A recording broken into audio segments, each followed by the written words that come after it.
নমস্কার। গল্পের ঝুলিতে সকল শ্রোতা বন্ধুদের স্বাগত জানাই। আজ আপনাদের জন্য গল্পের ঝুলিতে রয়েছে মানিক বন্দ্যোপাধ্যায়ের লেখা প্যানিক। গল্পটি ভালো লাগলে একটা লাইক এবং কমেন্ট করে জানানোর অনুরোধ রইল। আর চ্যানেলে নতুন হয়ে থাকলে আরও গল্প শোনার জন্য চ্যানেলটি সাবস্ক্রাইব করতে কিন্তু ভুলবেন না। তাহলে চলুন শুনে নেওয়া যাক আজকের গল্প। আপিসের বাড়িটি পশ্চিমমুখী। বাহিরে আসিয়াই ধনেশের চোখে পড়িল আকাশটা আশ্চর্য রকম লাল। আকাশের খানিকটা পড়িয়াছে রাস্তার অপর দিকের বাড়ির আড়ালে। অন্তরালে ওই দিগন্তে নিশ্চয়ই স্তরে স্তরে সাজানো উজ্জ্বল রক্তবর্ণ মেঘ আছে। মেঘের প্রতিফলন ছাড়া আলোর ছটা এত রক্তিম হয় না। হকারের চিৎকারে বুকটা ধড়াস করিয়া উঠিল। এত জোরে চিৎকার করে কেন? খবর জানিবার তীব্র আগ্রহে মনটা চড়া সুরে বাঁধা তারের মতো এমনি টনটন করিতেছে। ফিসফিস করিয়া জোর খবর বলিলেই ঝনঝন করিয়া ওঠে। এমন গলা ফাটানো আর্তনাদের তো কোনো প্রয়োজন নাই। 2 পয়সা বাহির করিয়া ধনেশ একটা কাগজ কিনিল। অনেকেই কিনিতেছে। রবিবার তার বাড়িতে আড্ডা দিতে আসিয়া একবার চোখ বুলানো ছাড়া খবরের কাগজের সঙ্গে জগদীশ কোনোদিন কোনো সম্পর্ক রাখিত না। সেও আজকাল সকালে বিকালে কাগজ কেনে। একটু বেলা করিয়া তার বাড়িতে গেলেই বিনা পয়সায় কাগজ পড়িতে পাইবে জানে, কিন্তু অতক্ষণ ধৈর্য ধরিয়া থাকিতে পারে না। স্পষ্টই বলে, না ভাই, অত পয়সার মায়া করলে আর চলে না। যে সময় পড়েছে 1 ঘন্টা আগে জানা পরে জানার উপরেই হয়তো বাঁচন মরণ। এমন করিয়া বলে যে সর্বাঙ্গ যেন শিরশির করিয়া ওঠে। মনে হয় অতি সংক্ষিপ্ত একটি ঘণ্টা সময়ের ওপরেই যেন অনির্দিষ্ট ও অনন্য সাধারণ মরণ ভয়াবহ মূর্তিতে ওত পাতিয়া আছে। একটা অদ্ভুত অকথ্য সমাপ্তি ঘটিল বলিয়া। জগদীশ তবু প্রথম পক্ষের ছেলে মেয়েকে মামার বাড়ি এবং দ্বিতীয় পক্ষের স্ত্রীটিকে বাপের বাড়ি পাঠাইয়া দিয়াছে। বাড়িতে সে থাকে একা, নিজে রান্না করিয়া খায়। যেমন হোক একজন ভাড়াটে পাইলে বাড়িটা ভাড়া দিয়া কোনো সস্তা মেস বা বোর্ডিংয়ে চলিয়া যাইবে। তার ভয় ভাবনা শুধু নিজের জন্য।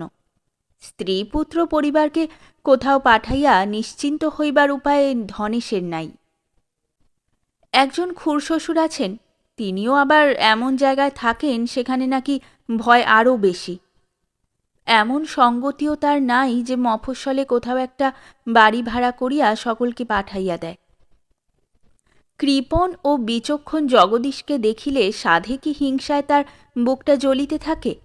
মনে হয় এই লোকটাই বুঝি তার মন্দ অদৃষ্টের জন্য দায়ী। ধীরে ধীরে চলিতে চলিতে কাগজ পড়িবার চেষ্টায় জগদীশের গোলগাল মুখে ছোট ছোট চোখ দুটি পিটপিট করিতেছিল। ধনেশকে দেখিতে পায় নাই। ধনেশ নাগাল ধরিয়া বলিল, নতুন খবর কিছু নেই। জগদীশ বলিল, তা নেই, কিন্তু। জগদীশের মুখখানি চিন্তিত ও বিমর্ষ। মাসখানেক আগে বউ আর ছেলেমেয়েরা যখন কাছে ছিল তখনও তার চিন্তার অন্ত ছিল না, কিন্তু সেই সঙ্গে একটা সক্রিয় উত্তেজনার ভাবও তার মধ্যে দেখা যাইত। 1 মাসের মধ্যে মানুষটা কেমন যেন নিস্তেজ হইয়া ঝিমাইয়া পড়িয়াছে। পথ চলিতে চলিতে ক্লান্ত পথিক যেমন কয়েক মুহূর্তের জন্য অবসন্নভাবে দাঁড়াইয়া পড়ে, কথা বলিতে শুরু করিয়াও থামিয়া যায়। একটা ব্যাপার ভালো ঠেকছে না। ঘাড়ে বসানো মাথাটা জগদীশ ধীরে ধীরে নাড়িতে থাকে। এআরপির একটা বিজ্ঞাপন বার হচ্ছিল, সাইরেন বাজলে আশ্রয় নেওয়ার বিজ্ঞাপন। সেটা ছাপেনি। আজকালের মধ্যে একটা কিছু হবে বোধ হয়, নইলে হঠাৎ। ধনেশের মুখ পাংশু হইয়া গেল। এমনি হয়তো বন্ধ করেছে। তাই কখনো করে? একটা বিজ্ঞাপন চলছিল, কি দরকার ওদের সেটা বন্ধ করবার? এ তো আর তোমার খেয়াল খুশির ব্যাপার নয়, একটা মানে নিশ্চয়ই আছে। আমি ভাবছিলাম কি, কথা বলিতে বলিতে দুজনে দাঁড়াইয়া পড়িয়াছিল। আরও কয়েকজন কাছে ঘেঁষিয়া দাঁড়াইয়াছে, উদ্গ্রীব হইয়াছে। ঢোক গিলিতে গিয়া জগদীশ প্রথমবারের চেষ্টায় ঢোকটা গিলিতে পারিল না। আমি ভাবছিলাম সময় ঘনিয়ে এসেছে, আজ রাত্রেই হয়তো একটা কিছু হয়ে যাবে। এটা জানবার জন্য ওরা বিজ্ঞাপনটা বন্ধ করেছে। ভেবেছে রোজ বিজ্ঞাপন বেরোয়, কেউ পড়ে না, আজ বন্ধ করে দিলে এদিকে সকলের নজর পড়বে। বিজ্ঞাপন ছাপলে যতটা কাজ হতো তার চেয়ে বেশি কাজ হবে না ছাপলে। এইসব ভেবে অপরিচিত যারা কথা শুনিতে দাঁড়াইয়াছিল তাদের একজন সায় দিয়া বলিল, সেটা সম্ভব। আবার এও হতে পারে যে খবরটা ওরা চেপে দিতে চায়। বিজ্ঞাপনটা নেই দেখে লোকে নিশ্চিন্ত হয়ে ভাববে এখন 2-4 দিন কোনো ভয় নেই। আর একজন বলিল, যা বলেছেন মশাই। ট্রামে উঠিয়া বসিয়া জগদীশ বলিল, এমন ফ্যাসাদে পড়েছি ভাই, কি বলবো। দোটানায় পড়ে প্রাণটা বেরিয়ে গেল। ছেলে মেয়ে পাঠালাম এক জায়গায়, উনি গেলেন আর এক জায়গায়। বিপদের সময় কার কাছে ছুটবো আমি? এখানে গেলে ওখানকার ভাবনা, ওখানে গেলে এখানকার ভাবনা। দাও একটা বিড়ি দাও। বিড়ি নেই। বিড়ি ছিল, জগদীশকে দেবে না। ট্রামে এত লোকের সামনেই লোকটাকে তার মারিবার ইচ্ছা হইয়াছিল। সব সময় কেবল নিজের কথা ভাবে, নিজের কথা বলে। ভয় ভাবনা যেন তার একার, একচেটিয়া। ধনেশ যেন নিশ্চিন্ত মনে পরম সুখে দিন কাটাইতেছে। তার ভাবনা করিবার কিছু নাই, বলিবারও কিছু নাই। এতকালের বন্ধু সে লোকটার, নিজে রাঁধিয়া ভালো খাইতে পায় না ভাবিয়া 1 মাসের মধ্যে কতবার ওকে সে নিমন্ত্রণ করিয়া খাওয়াইয়াছে। প্রতিদানে তাকে একদিন একটু মুখের সহানুভূতি জানানোর অবসরও হয় না। যখন তখন শুধু শুনাইতে পারে, এবারে পাঠিয়ে দাও হে, সকলকে এবার কোথাও পাঠিয়ে দাও, আর দেরি নয়। জানাশোনা যত লোক শহর ছাড়িয়া পালাইয়াছে, জগদীশের মতো প্রিয়জনকে দূরে পাঠাইয়া নিজে যাওয়ার জন্য যারা প্রস্তুত হইয়া আছে, তাদের বিরুদ্ধে নিরুপায় বিদ্বেষ ও অভিমান গুমরাইয়া গুমরাইয়া মানুষ সম্বন্ধে ধনেশের চেতনায় এক অদ্ভুত বিকারের সৃষ্টি করিয়াছে। ট্রামে মানুষের ভিড়, পথে অজস্র লোক চলিতেছে। এত লোকের মধ্যে ভয়ার্ত ধনেশের নিজেকে একা অসহায় মনে হয়। কেউ তার কথা ভাবিবে না, তার দিকে চাহিয়া দেখিবে না। শহরে শুধু চলাফেরা করিতেছে স্বার্থপর হৃদয়হীন দুপেয়ে জীব। আত্মীয়তা ও বন্ধুত্বের মুখোশ সকলের খসিয়া গিয়াছে। মুখ ফিরাইয়া সে দেখিতে পায় পিছন দিকের লম্বা সিটে বসিয়া একজন কি যেন বলিতেছে। আশেপাশে কয়েকজন মন দিয়া শুনিতেছে। রাস্তায় জগদীশের কথা শুনিয়া এই লোকটি খবরের কাগজে এআরপির বিজ্ঞাপন না থাকায় নূতন ব্যাখ্যা দিয়াছিল। বেশ বুদ্ধিমানের মতো চেহারা লোকটির। ভিতরের খবরও হয়তো কিছু কিছু রাখে। কাছে গিয়া শুনলে হইতো না কি বলিতেছে। বাড়ির সামনে ছোট রোয়াকে বসিয়া ছোট ভাই রমেশ পাড়ার ক্ষিতীশের সঙ্গে কথা বলিতেছিল। তার হাতে ছিল সিগারেট, মুখে ছিল হাসি। ধনেশকে দেখিয়া হাসি মিলাইয়া মুখ তার অন্ধকার হইয়া গেল। জ্বলন্ত সিগারেটটা আড়াল করার চেষ্টাও তার দেখা গেল না। ধনেশের সামনে কোনোদিন সে সিগারেট খায় না। ঔদ্ধত্য দেখাইতে চাহিয়াও অভ্যাসের বশেই বোধ হয় একটু তাকে ইতস্তত করিতে হইল। তারপর সিগারেটটা মুখে তুলিয়া টান দিল জোরে। আজ 3 দিন রমেশের সঙ্গে তার কথা বন্ধ। রমেশ বউকে বাপের বাড়ি পাঠাইয়া দেওয়ার কথা বলিতে আসিয়াছিল। শুনিবা মাত্র ধনেশ যেন খেপিয়া গিয়াছিল একেবারে। দাও, তাই পাঠিয়ে দাও, আজই পাঠিয়ে দাও এই দণ্ডে। তুমিও থাকো গে শ্বশুরবাড়ি, আমাদের সঙ্গে থেকে মরবে কেন? চাকরি ছেড়ে আমি শ্বশুরবাড়ি গিয়ে পড়ে থাকবো তাই বুঝি ভাবলেন আপনি? ভাববো না? বৌমাকে রাখতে গিয়ে তুমি আবার ফিরে আসবে, অত বোকা বুঝিও না আমায়। না, আপনি খুব বুদ্ধিমান। এত যদি বুদ্ধি আপনার, দিনরাত ভয় দেখিয়ে দেখিয়ে ওর মাথা খারাপ করে দিয়েছেন কেন? আপনাকে কদিন বারণ করেছি, আপনি কথা শোনেন না, পাগলের মতো করতে থাকেন। আপনাকে ওরকম করতে দেখলে বাপ মা ভাই বোনের জন্য ছেলে মানুষের ভাবনা হবে না? লাবণ্যের পক্ষ সমর্থন করিয়া রমেশ বক্তৃতা আরম্ভ না করিলে হয়তো ক্রোধের প্রথম ধাক্কায় কাণ্ডজ্ঞান হারাইয়া ফেলিলেও ধনেশ আত্মসম্বরণ করিতে পারিত। রমেশকেও দোষ দেওয়া যায় না। এবারই অস্বাভাবিক আবহাওয়ার চাপে লাবণ্যের মাথা খারাপ হইয়া যাওয়ার উপক্রম হইয়াছে। সকলের অবিরাম পরামর্শ ও আলোচনায় ভয়ঙ্কর সব সম্ভাবনা যতই অনিবার্য ও ঘনিষ্ঠ হইয়া ওঠে, বাপের বাড়ির সকলের জন্য সে তত উতলা হইয়া পড়ে। কাঁদিয়া কাটিয়া মাথা কপাল কুটিয়া অনর্থ করিতে থাকে। সে সমস্ত সহ্য করিতে হয় রমেশকেই। ছেলে মানুষ, বয়স বাড়িয়ে মেয়ের বিয়ে দিয়েছিল বাপ। ছেলে মানুষ? পারুল ছেলে মানুষ নয়? পারুল যদি এখানে থাকতে পারে, তোমার আহ্লাদি বউও থাকতে পারবে। পারুল ধনেশের বড় মেয়ে, বছর 17 বয়স হইয়াছে। মানুষকে বলা হয় 14। পারুল আমাদের কাছে আছে, বৌমাও তাই আছেন। তখন রমেশও আর ধৈর্য ধরিতে পারে নাই। সেই জন্যেই সরিয়ে দিচ্ছি। এ বাড়িতে মানুষ থাকে না। এ বাড়িতে মানুষ থাকে না? কি থাকে, জন্তু জানোয়ার? পাগল থাকে, আপনার মতো যাদের বুদ্ধি বিবেচনা লোপ পেয়ে গেছে। ঠিক পাগলের মতোই তখন 2 পা সামনে আগাইয়া ধনেশ তার 30 বছর বয়সের ভাইয়ের গালে চর বসাইয়া দিয়াছিল। ধনেশের নিজের বয়স 50-এর কাছে, চুলে পাক ধরিয়াছে। মাঝখানে 3টি বোন, তারপর এই ভাই। এত বড় উপযুক্ত ভাইকে চর মারিয়া বসার ঝোঁক অবশ্য ওই একদিনের একটি মাত্র কলহে জাগে নাই। কিছুদিন হইতে মনটা বিগড়াইয়া যাইতেছিল।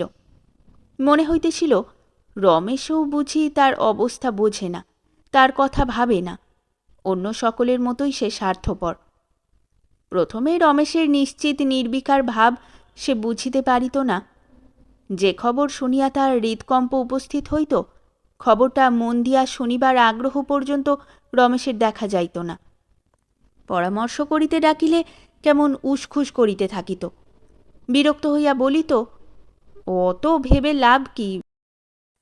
আপিস যাইতেছে, আড্ডা দিতেছে, গান গাহিতেছে, বউ আর পারুলকে সঙ্গে করিয়া সিনেমায় যাইতেছে, কিছুই যেন হয় নাই।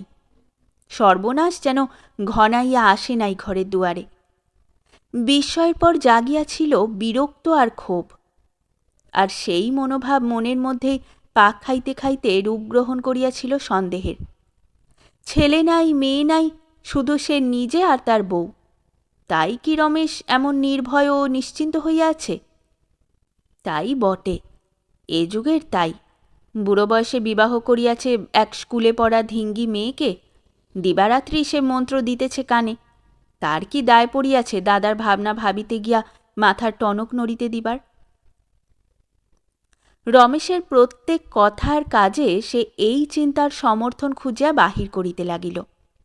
তার সঙ্গে সে যে পরামর্শ করিতে চায় না, তার কারণ তার দায়িত্বের ভাগ নেওয়ার ইচ্ছা তার নাই। নিজে কি করিবে সে ঠিক করিয়া ফেলিয়াছে। দূরে সরাইয়া দিতে চায় বলিয়া তাকে সে 3 মাস ছুটি লইয়া চেঞ্জে যাইতে বলে। পাটনায় একটা চাকরির জন্য দরখাস্ত করিয়াছে। করিবে না? চাকরির ছলে এই তো তার সরিয়া যাওয়ার সময়। খরচ কমাইয়া টাকা জমাইতেছে, তাকে বলে নাই। তার মানেও ধনেশ জানে। রমেশের গম্ভীর ও চিন্তিত হইয়া উঠিবার কারণ, তর্ক আর কথা কাটাকাটি আরম্ভ করার কারণ, শহরের হাজার হাজার লোক যে স্থানটি নিরাপদ ভাবিয়া ছুটিয়া গিয়াছে, সেইখানে বাপ মা ভাই বোনের জন্য লাবণ্যকে উতলা হইতে পরামর্শ দিবার কারণ, সব ধনেশের কাছে জলের মতো পরিষ্কার। সুতরাং কারণে অকারণে খিটিমিটি বাঁধিতেছিল। কেউ কারো কথা সহ্য করিতে চায় না। পরস্পরের নিঃশব্দ উপস্থিতি পর্যন্ত সময় সময় দুজনের অসহ্য মনে হয়। মনের এই চিরন্তন প্যাঁচ ঢিল দেওয়ার, আলগা করার অবশ্যম্ভাবী অভিশাপ। তারপর পুলককে উপলক্ষ করিয়া দুজনের মধ্যে কয়েকবার রীতিমতো ঝগড়া হইয়া গেল। মুখ অন্ধকার করিয়া রমেশ একদিন জিজ্ঞাসা করিল, পুলককে খেন্তি শ্বশুরবাড়ি গিয়ে থাকতে বলেছেন? হ্যাঁ, কদিন গা ঢাকা দিয়ে থাকুক, জবরদস্তি লড়াইয়ে পাঠাবার আইন পাশ হচ্ছে শুনলাম। তা আইন পাশ হলে ওখানে ওকে ধরতে পারবে না? তুমি বোঝো ছাই, কলেজ থেকে নাম ঠিকানা জেনে খুঁজতে আসবে। এখানে না থাকলে বলতে পারবো কোথায় গেছে জানি না, ঝগড়া করে নিরুদ্দেশ হয়ে গেছে তাও বলতে পারবো। ধনেশের ভুরু কুঁচকাইয়া গেল। এ কথাটা তো আগে খেয়াল হয়নি। কাগজে ওর নামে একটা নিরুদ্দেশের বিজ্ঞাপন আগে থেকে ছাপিয়ে দিলে তো মন্দ হয় না। আপনি ওর মাথাটা খাচ্ছেন দাদা। কোথায় আপনি কি গুজব শুনে আসবেন আর আপনার এত বড় জোয়ানমর্দ ছেলে চোর ডাকাতের মতো লুকিয়ে বেড়াবে? এর চেয়ে লড়াই গিয়ে মরা ভালো। আইন যদি পাশ হয়, লড়াইয়ে না যদি যেতে চায় জেলেই না যাবে, তাও ঢের ভালো। হ্যাঁ, তুমি তো তা বলবেই। একটা বিশ্রী কলহ হইয়া গেল। কাকার কাছে বকুনি আর উপদেশ শুনিয়া পুলক একবার ঠিক করিতে লাগিল খেন্তির শ্বশুরবাড়ি যাইবে না। আবার উমার কান্না ও ধনেশের ধমক ধামক যুক্তিতর্কে মত বদলাইয়া ফেলিতে লাগিল। ধনেশ ও রমেশের মধ্যে আরও কয়েকটা সংঘর্ষ হইয়া গেল, প্রচণ্ড এবং কুৎসিত। মনে হইল পুলকের ভালো মন্দের প্রশ্ন ভুলিয়া রমেশও হিংস্র হইয়া উঠিয়াছে। তার জিদ চাপিয়া গিয়াছে যে পুলককে কোথাও সে যাইতে দিবে না। এমনই যখন চলিতেছিল, লাবণ্যকে বাপের বাড়ি পাঠানোর কথাটা রমেশ তাকে বলিতে গেল এবং সংক্ষিপ্ত অর্থহীন কলহের পর ধনেশ তার গালে বসাইয়া দিল চড়। কদিন পরে মাসকাবারে বেতন ও ছুটি পাইলে রমেশ নিশ্চয়ই লাবণ্যকে বাপের বাড়ি রাখিয়া আসিবে, নিজে বোর্ডিং অথবা মেসে চলিয়া যাইবে। মাঝখানের একটা দিন এমনইভাবে মুখের সামনে সিগারেট টানিয়া নির্বিকার উদ্ধত ভঙ্গিতে পাশ কাটাইয়া চলিয়া একা লাবণ্যকে সঙ্গে করিয়া বেড়াইতে বাহির হইয়া তার সবচেয়ে গভীর হতাশা ও বিষাদের মুহূর্তে পাশের ঘরে ঠুংরি সুরে গান ধরিয়া দাদাকে আঘাত দেওয়া ও অপমান করার কাজে লাগাইতেছে। সদরে চৌকাঠ পার হওয়ার সময় চোখে জল আসিয়া পড়িল। 3 দিনে রমেশের গায়ের জ্বালা কমে নাই। আজ ভাইয়ের সঙ্গে কথা বলিবার চেষ্টা করিবেন ভাবিয়াছিল, পয়লা কি 2রা তারিখে লাবণ্যকে বাপের বাড়ি রাখিয়া আসিতে বলিয়া কথা আরম্ভ করিবে। তারপর কিছুক্ষণ এ কথা সে কথা বলিবে। বিপদের কথা নয়, ভয়ের কথা নয়, সংসারের সাধারণ কথা। কিন্তু তাকে দেখিবা মাত্র সাপের মতো ক্রূর ভঙ্গিতে যে ফণা তুলিয়াছে, তার সঙ্গে যাচিয়া কিভাবে কথা বলা যায়? সিগারেট খাক, সেজন্য নয়। 30 বৎসরের উপযুক্ত ভাই, সামনে খাইলেও দোষ হয় না। তবু একটু আড়াল দিবার, এক ঘরে থাকিলেও অন্তত তার পিছন দিকে জানালায় সরিয়া গিয়া সিগারেট টানিবার যে প্রথা ছিল, যুগ যুগান্তরের সংস্কারের চেয়ে সেটা কম বর্জনীয় নয়। রমেশ যে শত্রুতা করিতে চায় তার এত স্পষ্ট ও নিষ্ঠুর ইঙ্গিত আর কিসে মিলিত? একটি গাঁট ভাঙিলে শিকল ছিঁড়িয়া যায়। এই একটি নিয়ম ভাঙিয়া ভাই তার স্নেহ, মমতা, শ্রদ্ধা ও সম্মানের বাঁধন ভাঙিয়া দিয়াছে। বাড়ির মধ্যে ছোট ছেলেমেয়ে দুটি প্রাণপণে চেঁচাইতেছে। একজনকে মারিয়া উপরে গিয়াছে উমা, আর একজনকে পিটাইতেছে পারুল। ব্যাপারটা বুঝিয়া ধনেশ মুখ খুলিতে না খুলিতে তরবর করিয়া সিঁড়ি দিয়া নামিয়া আসিয়া কি জোরে ধাক্কা দিয়াই সে পারুলকে হটাইয়া দিল। বেহায়া নচ্ছার মেয়ে, খাইয়া খাইয়া গায়ে তার এতই কি তেল বাড়িয়াছে, সময় নাই অসময় নাই ভাই বোনদের মারে। তুমি মারলে আমায়? তুমি চুপ করে দাঁড়িয়ে দেখলে, কিছু বললে না বাবা? পারুলের নাক ফুলিয়া উঠিয়াছে। সাদাটে সরু গলায় 3-4টা নীল শিরা ফাঁপিয়া স্পষ্ট হইয়া উঠিয়াছে।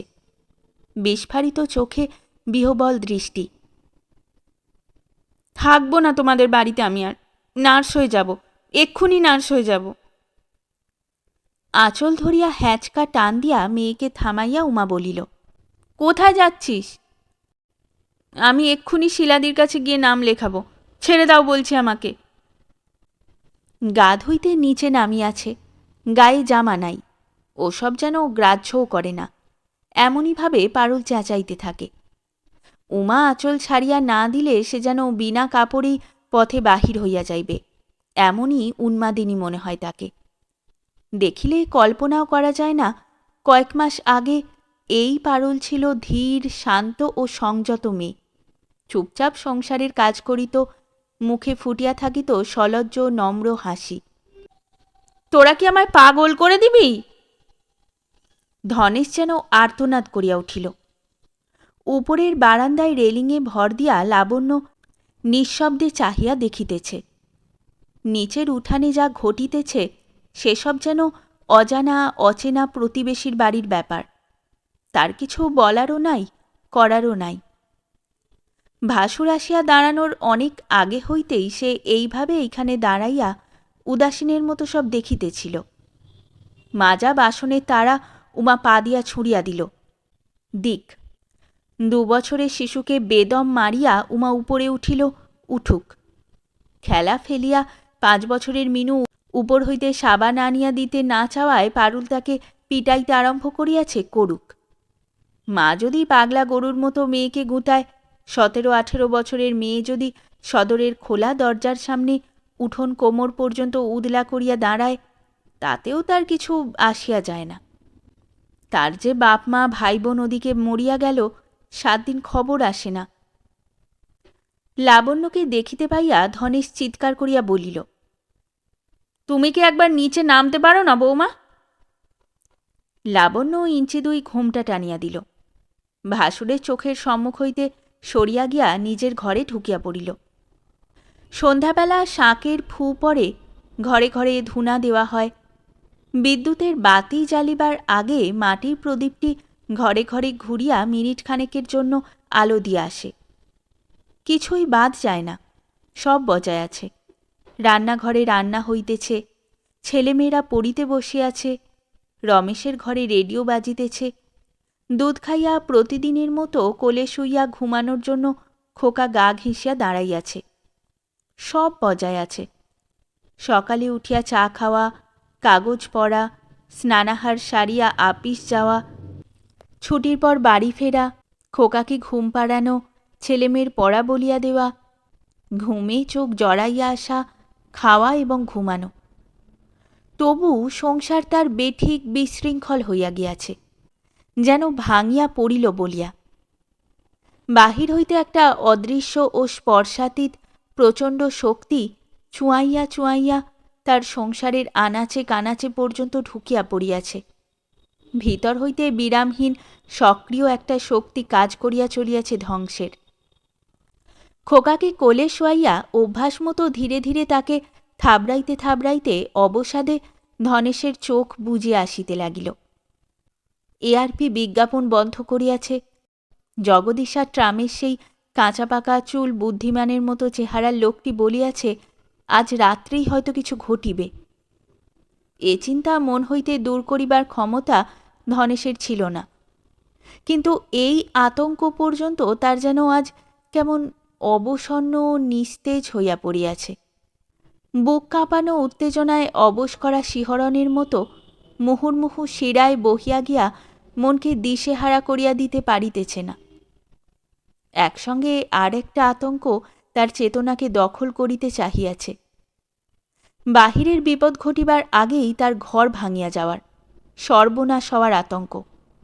একটা বিষ যেমন আরেকটা বিষের ক্রিয়া নাকচ করিয়া দেয়, সংসারের ভিত্তি ধসিয়া পড়িবার উপক্রম হইয়াছে খেয়াল করায় নূতন এক ভয় তার এই কদিনের ভয়কে দুর্বল করিয়া গিয়াছে। জগদীশ ডাকিতে আসিলে সে তাকে ফিরাইয়া দিল। পড়িতে পড়িতে ছেলেমেয়েরা অবিরত ঝগড়া আর মারামারি করিতেছে। ওদের স্বাভাবিক দুরন্তপনার মধ্যেও যেন কেমন খাপছাড়া বেপরোয়া হিংস্র ভাব দেখা দিয়াছে। মেজাজ যেন ওদের তিরিক্ষে হইয়া উঠিয়াছে। তারপর একসময় ছেলেমেয়েরা ভাত খাইতে গেল। উমার গালাগালি আর মার খাইয়া পল্টুর আর্ত ও মিনুর নাকি সুরে কান্না ধনেশের কানে আসিতে লাগিল। চুপ করিয়া সে ঘরে বসিয়া রহিল। অবসাদ ধীরে ধীরে কেমন একটা মৃদু ও শান্ত নেশায় পরিবর্তিত হইয়া যাইতেছে, দুর্বল জড় রোগীর আলস্যের মতো। ঘরের বাইরে বারান্দায় হঠাৎ পারুল আর লাবণ্যের মধ্যে কথা কাটাকাটি শুরু হইয়াছে। সেই পারুল আর সেই লাবণ্য, সখীর মতো গলায় গলায় ভাব ছিল এই দুটি ভাসুরঝি আর কাকিমার। কাড়াকাড়ি করিয়া লাবণ্য সংসারের কাজ করিত। উমার ছেলে মেয়ে মার চেয়ে কাকিমার আদর পাইত বেশি। সংসারের কাজ করা লইয়া পারুলের সঙ্গে আজ সে ঝগড়া করিতেছে। একতলায় উমা চিৎকার করিয়া একটা বিশ্রী কথা বলিল লাবণ্যকে। লাবণ্য ঝাঁঝালো গলায় জবাব দিল, তোমার খাই না পড়ি যে যা মুখে আসছে তাই বলছো দিদি? লাবণ্য এত জোরে কথা বলতে পারে? এত কর্কশ তার গলা? অনেকক্ষণ পরে কি কাজে ঘরে আসিয়া ধনেশকে বসিয়া থাকিতে দেখিয়া উমার মুখ ফ্যাকাশে হইয়া গেল। উমা ভাবিয়াছিল সে বুঝি পাড়া 10 জনের সঙ্গে কথা বলিতে বাহির হইয়াছে। বাড়িতে তার তো চুপচাপ একা বসিয়া থাকা স্বভাব নয়। বাড়ি থাকিলে এতক্ষণ কত আলোচনা, কত পরামর্শ তার চলিতে থাকে। কি হয়েছে গো? আজ কিছু হবে নাকি? ভয়ে উমার কথাগুলি প্রায় জড়াইয়া গেল। শরীরটা ভালো নেই। পুলক ফেরেনি? না। ঘরে বসে আছো, খেয়ে তো নিতে পারতে এতক্ষণ। সারা রাত হেসে লাগলে বসে থাকব? সকালে 4 বস্তা চাল, 1 বস্তা ডাল এবং নুন তেল মশলা মুদি দোকান হইতে আনা হইয়াছিল। বাজারে গিয়াছিল মাছ তরকারি কিনিতে। রসিকবাবু এমন ভয় দেখাইয়া দিলেন যে মাস খাবার পর্যন্ত অপেক্ষা করিতে আর ভরসা হইল না।